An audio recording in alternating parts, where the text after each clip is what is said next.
Dahil sa epekto ng container congestion sa Port of Manila, posible raw magmahal ang karne ng baboy at manok sa palengke.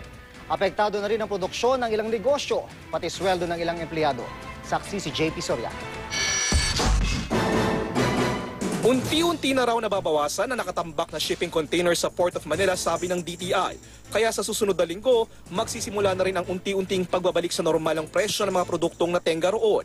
Pampalubag yan ng DTI sa mga negosyante, lalo't sabi ng Federation of Philippine Industries, mahigit 60 to 320 billion pesos na raw ang lugi ng ekonomiya dahil sa port congestion na sinisisi nila sa umiiral pa ring truck ban sa Maynila.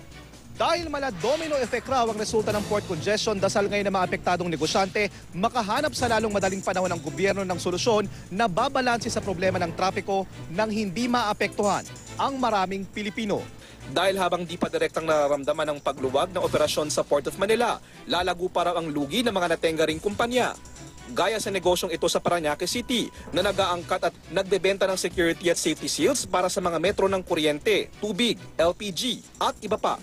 Inabot daw kasi ng halos isang buwan bago na ilabas sa pier ang pinakahuling delivery ng supplies nito. Nadagdagan pa ang kanilang mga gastos mula sa renta sa espasyo sa port para sa kanilang containers hanggang sa ibinabayad sa mga trucking company. Damay rin pati sweldo ng kanilang mga tauhan. Parang ang hirap tuloy magnegosyo sa Pilipinas.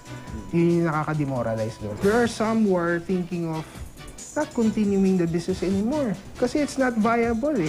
Huwag na rin daw magtaka kung bukas makalawa, magmahal na naman ang mga karne sa palengke.